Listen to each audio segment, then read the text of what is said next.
नमस्कार। Class 11th accountancy का अपना चैप्टर है रेक्टिफिकेशन एरर। देखिए, हमने अपनी पिछली क्लास में ट्रायल बैलेंस समझा था। ट्रायल बैलेंस के बाद हम इसी चैप्टर का एक दूसरा पार्ट है अशुद्धि सुधार। जैसा कि आपका चैप्टर है अशुद्धि सुधार, तो आज हम बात करते हैं पहले अशुद्धि के बारे में और सुधार के बारे में। प्रैक्टिकली काम सब बाद में देखेंगे, पहले इसके लिए बेसिक नॉलेज समझते हैं कि अशुद्धि होती क्या है, सुधार क्या होता है, क्यों जरूरी है। देखिए, अकाउंट्स जो हम मेंटेन करते हैं, हम अकाउंटिंग जो करते हैं, वो सारी अकाउंटिंग एक इंसान द्वारा की जाती है, एक मैन्युअली पर्सन द्वारा की जाती है। अब मैन्युअली पर्सन का मीन्स हम यहाँ पे ये समझते हैं कि चाहे वो आप कंप्यूटराइज करो या हाथ से करो, एटलीस्ट करेगा तो इंसान। और आप लोग जानते हो, इंसान तो गलतियों का पुतला है। हर व्यक्ति से गलती हो जाती है, चाहे मैं, आप या कोई भी क्यों नहीं हो, गलती हर किसी से होती है। शब्द आता है गलती, जिसको इंग्लिश में मिस्टेक बोलते हैं। आप सोचोगे सर ये ऐसे सब तो हमको पता ही है, अब ये क्या बता रहे हो आपको। मैं भी जानता हूँ, आप जानते हो इस शब्द को, इसको आपने फील किया है। लेकिन जनरली जब हम इसको अपने आप में अप्लाई करने की कोशिश करते हैं, तब इसको समझ में आएगा कि गलती होती क्या है। गलती का मतलब जो नहीं करना था वो कर लिया, जो करना था वो नहीं किया है। दोनों बातें। पहला पॉइंट मैंने बोला जो नहीं करना था, जो नहीं करना था कर दिया। दूसरा पॉइंट, जो करना था वह नहीं किया। अब आप सोच रहे होंगे सर ये क्या करवा रहे हो, नहीं करना था क्या है, थोड़ा सा व्यवस्थित बताओ। व्यवस्थित का मतलब यही है कि मेरे हाथ में एक चौक का डिब्बा है, मुझे इसको यहां रखना था, मैंने नहीं रखा। पहला पॉइंट, मुझे इसे यहां नहीं रखना था, रख लिया। मतलब ऐसे पॉइंट जो आपको कुछ इस तरह से प्रेजेंट करे कि काम सही नहीं हुआ है, सही नहीं हुआ, जैसा होना चाहिए था, जैसा उसका नेचर था उसके अकॉर्डिंग नहीं हुआ है, उसी को हम बोलते हैं मिस्टेक। और अशुद्धियां कहाँ नहीं होती है, गलतियां कहाँ नहीं होती है। आप सामान्य जीवन के अंदर देखिएगा, सुबह से शाम तक आप हजारों गलतियां कर लेते हो। आप क्या, मैं भी कर लेता हूं कई बार। आप अपने घर में भी बहुत सारी सी गलतियां होती है। आपको आपकी मम्मी ने कहा चम्मच देना बड़ा वाला की जगह आप तो छोटा वाला पकड़ा दिया। मम्मी ने कहा ये क्या लाया है, अरे मम्मी गलती होगी, भाग गए वापस, आप रख के आ गए। आपको कहा कि पानी ले आओ, आप पानी की जगह दूध लेके चले गए। हो जाती है मिस्टेक, ऐसा कोई इशू नहीं है। मतलब बहुत सारी ऐसी गलतियां हैं, अकाउंट्स में भी बहुत सारी आती है। देखिए, एक ऐसा टॉपिक है जो आपके लिए काफी इंपॉर्टेंट है। मैं जो अपने 11th में कुछ ऐसे पॉइंट आते हैं जो बेसिकली आपके लिए बहुत इंपॉर्टेंट होते हैं। देखिए, आज हम इस टॉपिक के साथ में कुछ ऐसी चीजें भी आपको समझाएंगे जो आपको इन फ्यूचर इसमें कहीं ना कहीं हेल्प करेगा। ये पहला पॉइंट, हमारा जो क्लास है वो 11th है और कॉमर्स का फंडामेंटल होता है, यहाँ पे बेसिक है। आप लोगों ने देखा होगा जब एक घर बनता है तो सबसे पहले उसकी नींव भरी जाती है, और वो भी बहुत अच्छे ढंग से भरी जाती है। कारण क्या है, क्योंकि आपने जितना भी बड़ा मकान बनाया, घर बनाया, जो बिल्डिंग बनाई है, वो इसी पे डिपेंड रहेगी, इसी पे टिकी रहेगी हमेशा के लिए। तो हमारी यहाँ पे ये नींव है, 11th क्लास एक नींव है। इसको आपको बहुत अच्छे ढंग से तैयार करना है, और ये जो टॉपिक है ये इन फ्यूचर बहुत ज्यादा हेल्प करेगा आपके लिए। एग्जाम के पॉइंट ऑफ व्यू से देखें तो इसमें से भी 100%, मैं जो बात कह रहा हूं आज की डेट डाल के लिख दीजिएगा कि इस टॉपिक में से 100% सवाल आते हैं, चाहे कोई सा भी एग्जाम क्यों नहीं हो, 100% प्रश्न पूछा जाएगा।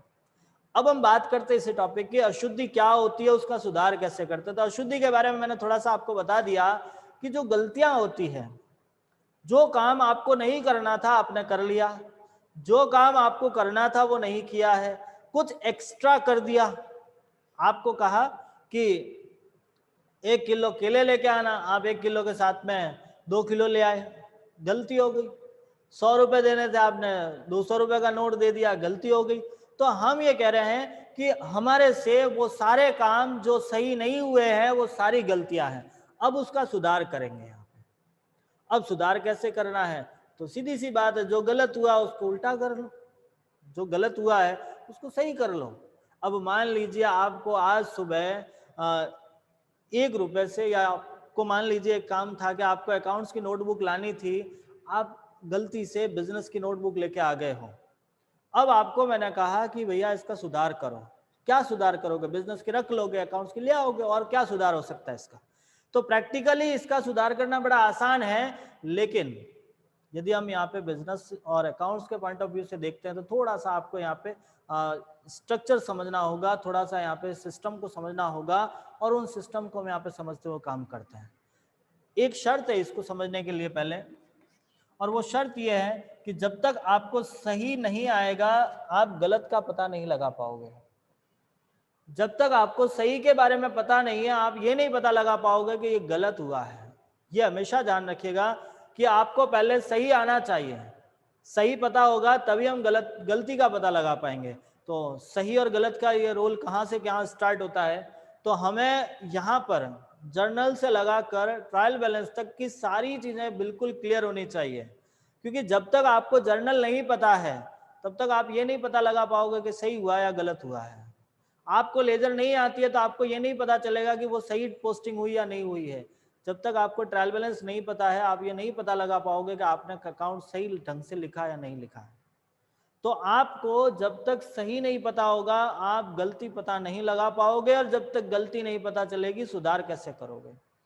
तो हम इन तीनों पॉइंटों पर डिस्कस करेंगे। हमारे पास 3 पॉइंट होते हैं, सही, गलत और सुधार। आपको इस टॉपिक में इन 3 चीजों को समझना है, सही को समझना होगा, गलत को समझना होगा, और उसका सुधार क्या करना है वो समझना होगा। तो हम सबसे पहले अशुद्धि के बारे में जानते हैं, फिर उसके सुधार के बारे में जब हम समझेंगे। तो हमारे पास अशुद्धि के लिए 2 प्रकार की अशुद्धियों को समझते हैं अपन। अशुद्धि होती क्या है, किसे कहते हैं, या अशुद्धि के प्रकार क्या है। तो अशुद्धि का मतलब तो यही है कि जो काम आपको करना था वो सही ढंग से नहीं हुआ है, उसी को हम अशुद्धि कहते हैं। और ये सामान्यतः आपके पास में 2 प्रकार की होती है। 2 प्रकार कौन कौन से हैं तो वो आप थोड़ा सा समझने की कोशिश कीजिएगा। हम बोर्ड पे समझा देते हैं आपको अशुद्धि के प्रकार। पहले हम आज अशुद्धि के प्रकार समझते हैं कि अशुद्धियां कितने प्रकार की है, फिर इसका सुधार करने जाएंगे। फिलहाल हमको सुधार से पहले ये तो पता चल जाए कि हम अशुद्धि है कौन कौन सी, गलती होती क्या क्या है। अशुद्धि के प्रकार देखो, आपके पास 2 अलग अलग प्रकार की अशुद्धि आती है। पहली अशुद्धि आती है तलपट को प्रभावित करने वाली,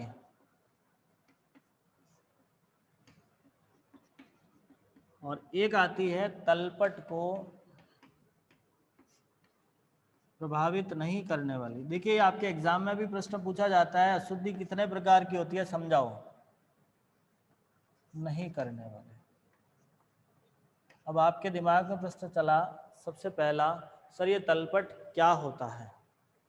तो आपको मैं बता दूं हमने पिछले ही क्लास में तलपट कंप्लीट किया है, ट्रायल बैलेंस को पूरा किया है। ट्रायल बैलेंस का मीन्स हम ये समझते हैं कि हमारे पास जितने भी मैथमेटिकल एरर या अर्थमेटिकल एरर जो गणितीय अशुद्धि है उसका पता लगाने के लिए हमने एक स्टेटमेंट तैयार किया था, एक लिस्ट तैयार की थी। उसी लिस्ट को हम ट्रायल बैलेंस कहते हैं, जिसके अंदर हमने सारे अकाउंट लिखे थे, उनका बैलेंस लिखा था और उनकी टोटल इक्वल करी थी। यदि टोटल बराबर आ रही थी तो इसका मतलब हमने ये इंश्योर हुए थे, हम ये समझ गए थे कि हमारे पास जो जर्नल हुई है, लेजर हुई है, उसके अंदर कोई गलती नहीं हुई है। जब आपके तलपट के दोनों पक्षों का योग बराबर आ जाता है, जब आपके ट्रायल बैलेंस की दोनों साइड इक्वल होती है, उस समय हम इस अपने आप को इंश्योर करते हैं कि हमने जो ट्रायल बैलेंस बनाया है, जो जर्नल बनाई है, लेजर बनाई है, वो सब कुछ सही है। और यदि उस टोटल में कहीं ना कहीं इफेक्ट होता है, यदि आपकी टोटल इक्वल नहीं है, दोनों बराबर नहीं है, उस समय आप माइंड में ये प्रश्न क्रिएट होता है कि हमारे पास कहीं ना कहीं गलती हुई है। तो हमारे पास गलतियां 2 प्रकार की है। पहली गलती जो तलपट की दोनों साइड है बराबर नहीं आने देगी। कुछ ऐसी गलतियां हैं जो होने से आपके ट्रायल बैलेंस का टोटल इक्वल नहीं आएगा, और कुछ ऐसी गलती है जो टोटल इक्वल आ भी जाएगा तो भी उस गलती का रोल नहीं दिखता है। तो पहले हम ये समझते हैं कि ऐसी कौन कौन सी गलतियां हैं जिनके होने से तलपट के योग पर कोई प्रभाव नहीं पड़ता है, तलपट का योग प्रभावित होता है। ऐसी कौन कौन सी मिस्टेक है जिससे आपके ट्रायल बैलेंस का टोटल इक्वल नहीं आएगा। तो इसमें 3 प्रकार की होती है। जर्नल में या प्रारंभिक लेखा पुस्तकों में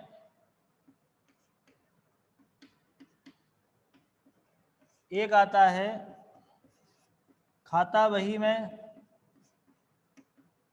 और तीसरा आता है तलपट में। देखिए, आप सोचोगे सर क्या होता है। प्रारंभिक लेखा पुस्तक का मतलब आपके पास जर्नल एंड सब्सिडियरी बुक्स। देखिए, मैं आपके सामने एक ट्रांजैक्शन लिखता हूं, राम से 10,000 रुपए का माल खरीदा। हमने एक ट्रांजैक्शन लिखा, राम से 10,000 रुपए का माल खरीदा। जैसे ही आपने राम से माल खरीदा है, आपके लिए जर्नल एंट्री होती है परचेज अकाउंट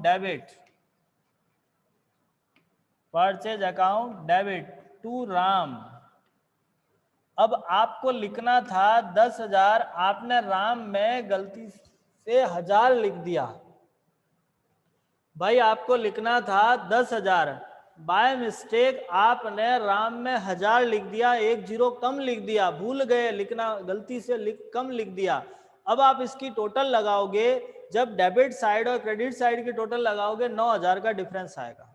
स्वाभाविक सी बात है, क्योंकि यहाँ आपने लिखे ही 1,000 रुपए है, थे 10,000।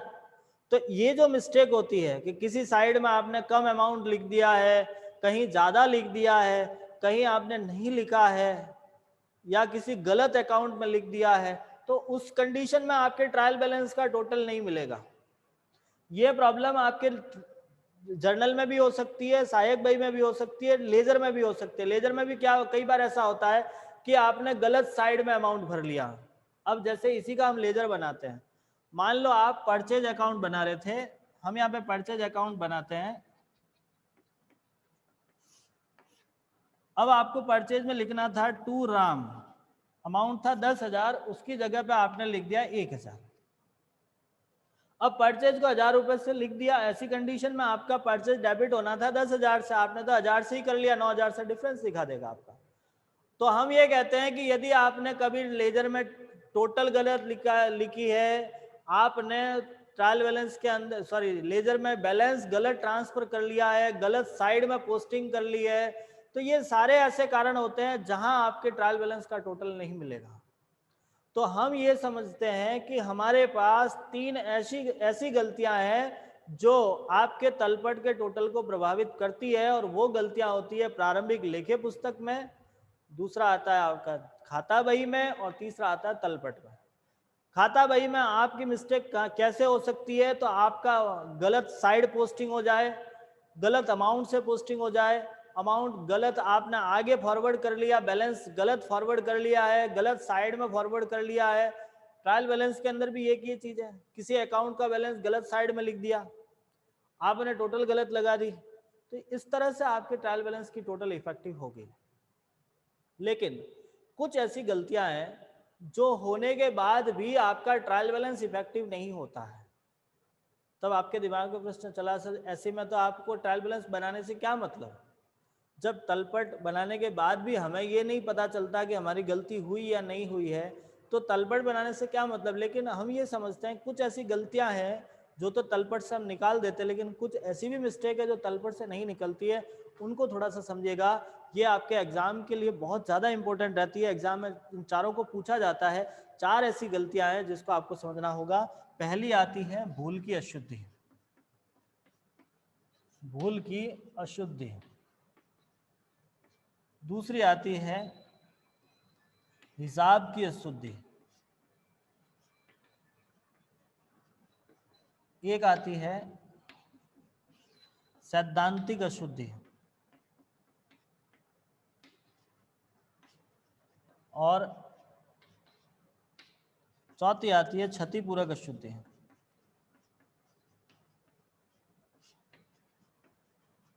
देखिए 4 अशुद्धियां हैं, एक बार फिर समझते हैं इनको। फर्स्ट इज भूल की अशुद्धि, एरर ऑफ ओमिशन, भूल की अशुद्धि जिसको बोलते हैं। देखिए भूल की अशुद्धि क्या होती है, जैसा कि नाम से क्लियर है, बिल्कुल क्लियर है, ऐसी अशुद्धि या इस अशुद्धि में किसी व्यवहार का लेखा करना भूल गए। भूलना मतलब लिखा ही नहीं, कुछ भी नहीं किया आपने, उसे बोलते हैं भूल की अशुद्धि। एक सिंपल सी थॉट आता है हमारे सामने, जैसे हम यही ट्रांजैक्शन फिर से देखते हैं कि मान लीजिए आपका ट्रांजैक्शन था राम से माल खरीदा, जनरल एंट्री होती है परचेज टू राम, आपने ये एंट्री ही नहीं करी है, ना परचेज को डेबिट किया ना राम को क्रेडिट किया, कुछ भी नहीं किया, भूल गए आप, लिखना ही भूल गए। क्या तलपट पे प्रभाव पड़ेगा? नहीं पड़ेगा ना भाई, ना डेबिट में अमाउंट लिखा ना क्रेडिट में लिखा, कहाँ तलपट पे इफेक्ट होने वाला है? क्योंकि ट्रायल बैलेंस में तो उस समय इफेक्ट आता है जब आपने डेबिट एंड क्रेडिट में अमाउंट फिलअप किया है, एंट्री करी है, तब जाके आपको डेबिट क्रेडिट शो करना होता है। बाकी यहाँ तो कहीं ऑप्शन ही नहीं है आपके पास में, पॉइंट ही नहीं है आपके पास, तो क्योंकि आपने तो लिखा ही नहीं, भूल गए, बिल्कुल ट्रांजेक्शन ही नहीं किया, बस बेटर हो, कोई इफेक्ट नहीं होगा आपके ट्रायल बैलेंस पे, कुछ भी नहीं दिखेगा। दूसरा आता है हिसाब की अशुद्धि, जिसको बोलते हैं एरर ऑफ कमीशन। हिसाब, जैसा हिसाब शब्द आते ही आपके दिमाग में एक पॉइंट क्लियर हो जाना चाहिए कि यहाँ अमाउंट से रिलेटेड पॉइंट होगा। देखिए हिसाब का मतलब कहीं ना कहीं अमाउंट मिस्टेक होता है। जैसे हम बात करते हैं कि आपने राम से माल खरीदा 1420 रुपए का, आपने एंट्री करी purchase account debit to Ram, आपने माल खरीदा था 1420 रुपए में, आपने बाय मिस्टेक ये कर लिया 1240, तो इसे बोलते हैं हिसाब की अशुद्धि। अमाउंट जब इधर उधर कर लेते हो आप, आपका अमाउंट इधर उधर हो जाता है, उसे बोलते हैं एरर ऑफ कमीशन। कुछ ट्रांजैक्शन लिखा ही नहीं है, बिल्कुल भूल गए, हटा दिया अंदर से, बिल्कुल एंट्री नहीं करी है, that is error of commission omission. And जब आपका ट्रांजैक्शन में कहीं किसी प्रकार का अमाउंट मिस्टेक हो जाती है, कहीं अमाउंट ज़्यादा लिख दिया, कम लिख दिया, टेढ़ा मेढ़ा कर दिया उसको, तो उसे बोलते हैं एरर ऑफ कमीशन। दो अशुद्धियां समझ में आई आप लोगों को? देखिए बेटा मैं एक बार फिर कह देता हूं, it is the very most important topic for you, आपके लिए बहुत इंपॉर्टेंट टॉपिक है ये, एग्जाम के पॉइंट ऑफ व्यू से और प्रैक्टिकल नॉलेज के पॉइंट ऑफ व्यू से, दोनों ही तरीके से। क्योंकि एक बात हमेशा ध्यान रखना कि आपका 11th ही सफिशिएंट नहीं है, यहाँ तक 11th ही समझा रहा हूँ मैं आपको, 11th तक सफिशिएंट नहीं है, अभी तो आपकी जर्नी स्टार्ट हुई है, अभी तो आपने एक बहुत बड़ा टास्क लेकर आप स्टार्ट किया हो, ये स्टार्टअप है, बहुत लंबा चलना है, और लंबा चलने के लिए नॉलेज होना चाहिए। ये नॉलेज आपको इस तरह से ही मिलेगा, कुछ चीज़ों पर आपको थोड़ा सा गहन अध्ययन करना पड़ेगा, स्टडी करना पड़ेगा। हम यहाँ पे ये जो समझा रहे हैं, ये चारों पॉइंट बहुत इंपॉर्टेंट होते हैं, एग्जाम में भी पूछे जाते हैं, प्रैक्टिकली भी आपके प्रश्न आते हैं, इसमें थ्योरिकल आता है, प्रैक्टिकल क्वेश्चंस आता है, न्यूमेरिकल समझना है। तो एक बार फिर हम चारों पॉइंटों को समझते हैं। First is error of omission, भूल की अशुद्धि, भूल गए। भाई देखो मैंने पहले भी कहा है, आज फिर कह देता हूं, कॉमर्स में एक भी ऐसा शब्द नहीं आएगा जिसमें आपको कल्पना करनी पड़े। अपना जो सब्जेक्ट है प्रैक्टिकल रियल लाइफ से रिलेटेड है, मैं किसी अदर सब्जेक्ट की क्रिटिसाइज नहीं करता, लेकिन एक कंपैरिजन करके आपको बताना चाहूंगा कि यदि आप आर्ट साइंस को देख लो और एक साइड से कॉमर्स को देखते हो, तो स्टडी आपकी कॉमर्स की बहुत ईजी है। कारण यह है कि उन दोनों सब्जेक्ट में आपको इमेजिनेशंस करना पड़ता है, कल्पनाएं करनी पड़ती है जब कोई चीज समझाई जाती है। जब कोई चीज को समझाने के लिए आपको कल्पना करनी पड़ती है, सोचना पड़ता है कि कैसा होगा। मैं जैसे साइंस की बात करता हूं, मैं वापस कह देता हूं कि किसी सब्जेक्ट की क्रिटिसिज्म नहीं करता हूं, बहुत अच्छे सब्जेक्ट है वो लोग, वो भी, लेकिन एक पढ़ने की स्थिति देखता हूं, मैं स्टडी के लेवल की बात करता हूं। यदि आप बायोलॉजी पढ़ते हैं और आपको कह देते हैं कि सेल, कोशिका, माइट्रोकॉन्ड्रिया, सोचना पड़ता है कैसा होगा माइटोकॉन्ड्रिया, नहीं दिखता हमको हमारे सामने, ऐसे नहीं देख पाते हो। हाँ ठीक है, आप उसके लिए एक्सपेरिमेंट करके उसको निकाल दो, एक अलग बात है। बाकी सामान्य आंखों से आप नहीं देख पाते, जनरल लाइफ में आपके सामने माइटोकॉन्ड्रिया नहीं मिलेगा आपको। वही स्थिति है, वही स्थिति है। आप जैसे आर्ट्स की बात कर लो ना, आप ज्योग्राफी की बात करते हैं, हम कहते हैं कि अपना पूरा ये भूगोल है, अक्षांश देशांतर, ये कहाँ दिखते हैं आपको? कहीं देख पा रहे हो कि आपके 23.5 डिग्री जो उत्तरी अक्षांश कर्क रेखा भारत के अंदर से गुजर रही है, देखिए आप लोगों ने कभी? और मैं यही कह देता हूं कि हिसाब आप रोज करते हो, ये शब्द आपको ज्यादा ढूंढने नहीं पड़ेंगे, आपको कल्पनाएं नहीं करनी है। जो चीज है रियलिटी है, जो बात आज आप रेगुलर लाइफ में जी रहे हो, वही मैं कह रहा हूं अशुद्धि, गलती, ये आज आपने पहली बार नहीं सुना होगा, और इसका मीनिंग वही होता है जो आप पहले से जान रहे थे। इसके लिए आपको नया दिमाग नहीं लगाना है, नई वकैब तैयार करने की जरूरत नहीं है। आपके पास जो शब्द आप इतने सालों से सुनते आ रहे हो, पढ़ते आ रहे हो, या आपने जीवन में रेगुलर लाइफ में जो चीजें आपने यूज करी है, उसी को आपको यहाँ पे फॉलो करना है। First word is error of omission, भूल गए। मैंने आपको कहा या आपकी मम्मी ने कहा कि बेटा मार्केट जाए तो 1 किलो आम ले आना, भूल गए। मार्केट गए थे लेकिन नहीं लेके आ गए, भूल गए, यह अशुद्धि हो गई। एरर ऑफ कमीशन, हिसाब की अशुद्धि।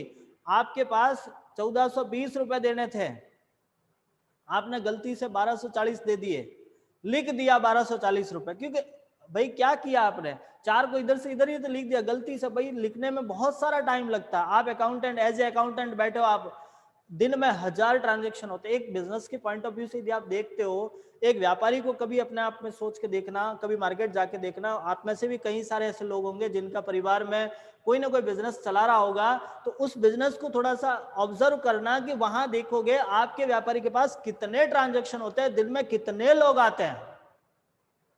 वो लोग आ रहे हैं, पैसा दे रहे हैं, काम चल रहा है, उन्हें हर चीज नोट करनी पड़ती है, हर चीज लिखना पड़ता है। अरे भाई इंसान है, गलती हो जाती है, 1400 की जगह 1200 लिख दिया, हिसाब की अशुद्धि कहलाएगी उसको। आप हिसाब गलत कर दिया तो उसी को बोलते हैं हिसाब की अशुद्धि। Any doubt? देखो बेटा, जब तक आप हमसे रिप्लाई नहीं करोगे तब तक हमें मजा नहीं आएगा, और आप इसमें जब तक अपने आप को इन्वॉल्व नहीं करोगे तब तक आपको इंटरेस्ट नहीं आएगा। तो अपने आप को इन्वॉल्व कीजिए, अपने आप को एक बिजनेसमैन समझिएगा। और मैं आपको एक बात फिर बता देता हूं कि बहुत ही अच्छे स्टैंडर्ड लेवल पर बहुत ही अच्छे स्टैंडर्ड लेवल पर बिजनेस किए जाते हैं। जो बिजनेस चलते हैं बड़े लेवल पे चलते हैं, और एक बिजनेसमैन की पॉइंट ऑफ व्यू से आप सोच के इस पॉइंट को देखोगे, बहुत जल्दी समझ में आ जाएगा। थर्ड पॉइंट है अपना सैद्धांतिक अशुद्धि। सैद्धांत यानी सिद्धांत होते हैं, कुछ प्रिंसिपल होते हैं अपने पास में, कुछ अपने यहाँ पे काम करने के लिए कुछ प्रिंसिपल्स हैं। प्रिंसिपल मतलब सिद्धांत, नियम, कायदे, कानून है। बिना नियमों के काम नहीं चल सकता। मैं आपको एक छोटा सा एग्जांपल देता हूं कि मान लीजिए आपको घर से बाहर मार्केट जाना है, रोड पे चलना है, कौन सी साइड चलोगे? मेरा आपसे एक प्रश्न है, आप इसका आंसर मुझे कमेंट बॉक्स या चैट बॉक्स में लिख के दीजिएगा कि यदि आप रोड पे चल रहे हो तो आप कौन सी साइड चलोगे, राइट हैंड साइड या left hand side? Please give me your answer, I am waiting for your reply, please give me. आप कौन सी साइड चलोगे और क्यों चलोगे, क्या कारण है? भाई हम जनरली लेफ्ट हैंड साइड चल रहे हैं, वाई, क्या कारण है? क्या हम राइट हैंड साइड नहीं चल सकते? क्यों नहीं चल सकते? क्योंकि नियम है, ये एक ट्रैफिक रूल्स है, और उस ट्रैफिक रूल्स को हमको फॉलो करना पड़ता है, हम बिना रूल्स के नहीं काम कर सकते। तो ऐसे के ऐसे बिजनेस में भी रूल्स होते हैं। आपको याद होगा हमने आपको अकाउंटिंग सिस्टम समझाया था, we have 3 system of the accounting, first is single entry, second is double entry, and third is Indian accounting system. आपके पास 3 अलग अलग अकाउंटिंग सिस्टम है। इंडियन अकाउंटिंग सिस्टम, भारतीय महाजनी वही खाता, दूसरा था आपके पास में इकरा लेखा प्रणाली और दोहरा लेखा प्रणाली। आज की वर्तमान स्थिति ऐसी करती है कि आपका पूरा विश्व डबल एंट्री सिस्टम फॉलो करता है। अपन जो काम करते हैं डबल एंट्री सिस्टम में फॉलो करते हैं, क्योंकि हमारे पास लेन देन होती है, एक वन साइड कोई काम होता ही नहीं है, 2 साइड काम होता है। मैं आपसे कुछ ले रहा हूं तो आप मुझे दे रहे हो, समझ रहे हो ना मेरी बात को, कि I am receiver and you are giver. एक सिंपल सा पॉइंट है कि जब मैं आपसे कुछ ले रहा हूं तो आप मुझे दे रहे हो। In one a transaction 2 person is affected. In any transaction 2 person is effective, so we have the double entry system. हम यही समझते हैं कि हमारे पास दो अलग अलग पर्सन इफेक्टिव होते हैं, तो हम डबल एंट्री सिस्टम को फॉलो करते हैं। और जब किसी अशुद्धि में या जब किसी ट्रांजेक्शन में आपने डबल एंट्री सिस्टम के जो प्रिंसिपल है उनकी अवहेलना करी है, इसकी परिभाषा होती है कि ऐसी अशुद्धि जिसमें दोहरा लेखा प्रणाली के सिद्धांतों की अवहेलना की जाती है। अवहेलना मतलब आपने सिद्धांत नहीं माने हैं। आप रोड पे जा रहे थे, आपको राइट हैंड साइड में नहीं जाना था, आप लेफ्ट हैंड साइड में जाने की कोशिश करनी चाहिए थी, आप राइट हैंड साइड में मस्त घूम रहे हो, लग गई ठुक गए आपको, तो केस आप पे बन जाएगा कि भाई पहली बात तो राइट हैंड साइड क्यों चल रहा था, सीधी सी बात है। तो हमारे यहाँ पे भी यही पॉइंट आता है कि जब हम किसी ऐसे सिद्धांत की अवहेलना करते हैं जो डबल एंट्री सिस्टम का होता है, उसे बोलते हैं एरर ऑफ प्रिंसिपल। साफ शब्दों में बताता हूं, अच्छे भाषा में बताता हूं, ऐसी अशुद्धि जिसमें दोहरा लेखा प्रणाली के सिद्धांतों की अवहेलना की जाती है सैद्धांतिक अशुद्धि कहलाती है। आप सोचोगे सर ऐसा क्या पॉइंट होता है जहां आप डबल एंट्री सिस्टम के प्रिंसिपल को फॉलो नहीं करते हैं। मैं आपके सामने एक ट्रांजैक्शन लिखता हूं, मैंने लिखा फर्नीचर खरीदा, फर्नीचर खरीदा। अब इसके लिए एंट्री क्या होती है आपकी, furniture account debit to cash, furniture account debit to cash, furniture is comes in and cash is goes out, both are real accounts, so our entry is furniture account debit to cash. It is the correct entry for this transaction, but we passed the entry is purchase account debit to cash, हमने entry कर ली purchase to cash। भाई हो रही ये थी furniture account debit to cash, हमने कर लिया purchase account debit to cash. भाई करना ये था, कर ये दिया। अब आपके दिमाग में प्रश्न चला सर यहाँ कौन सी प्रिंसिपल एरर आ रही है, तो प्रिंसिपल एरर का मीन्स होता है कि परचेज उस समय डेबिट होता है जब हमने गुड्स परचेज किया हो। Purchase debited when we have to purchase the goods, जब हमने माल खरीदा है उसी समय परचेज डेबिट होता है। अदरवाइज यदि आप कोई दूसरी संपत्ति खरीद रहे हो, दूसरा कोई आइटम परचेज कर रहे हो, उस समय आपको पर्टिकुलर असिस्ट के नाम से एंट्री करनी होती है। ये इसका एक सिद्धांत है, एक इसका नियम है कि जब आप माल खरीदो उसी समय परचेज डेबिट करना होता है। जब आप माल खरीद रहे हो उसी समय आपको परचेज डेबिट करना होता है। यदि कोई दूसरा संपत्ति खरीदी जा रही है, दूसरी वस्तु खरीदी जा रही है, उस समय आपको पर्टिकुलर उस वस्तु के नाम से एंट्री करनी है। यदि आपने फर्नीचर की जगह परचेज लिखा है तो गलती है ये आपकी, और सैद्धांतिक गलती है, क्योंकि आप यहाँ पे अपने नियमों की पालना नहीं कर रहे हो। समझ रहे हो मैं क्या कह रहा हूं, समझ में आ रहा है, मेरी बात सुन रहे हो, बहुत बढ़िया।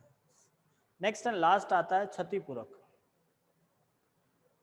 देखिए क्षतिपूरक अशुद्धि किसे कहते हैं, ऐसी अशुद्धि जो किसी दूसरी अशुद्धि को सही कर लेती है, एक गलती दूसरी गलती को सही कर लेती है, उसी को बोलते हैं क्षतिपूरक। क्षति का मतलब होता है कहीं नुकसान हुआ था, दूसरा जाके उसको सही कर लेता है। इसके लिए हम एक दो ट्रांजैक्शन समझते हैं, आप बड़ी ध्यान से समझिएगा। आपने लिखा, जैसे मैं लिखता हूं राम से 10,000 रुपए प्राप्त किए, और एक ट्रांजैक्शन था राजेश से 5,000 रुपए प्राप्त किए। दो पर्सन है जिनसे आपने प्राप्त किया है। राम से 10,000 रुपए प्राप्त किया और राजेश से 5,000 रुपए प्राप्त किया है। पहले ट्रांजैक्शन की एंट्री करते हैं अपन cash account debit to Ram. आपको करना था 10,000 से, आपने कर लिया ये काम।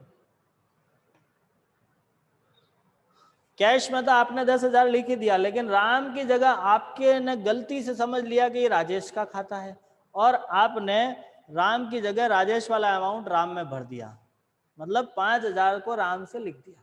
बाय मिस्टेक है आपकी, ये गलती हो गई आपकी।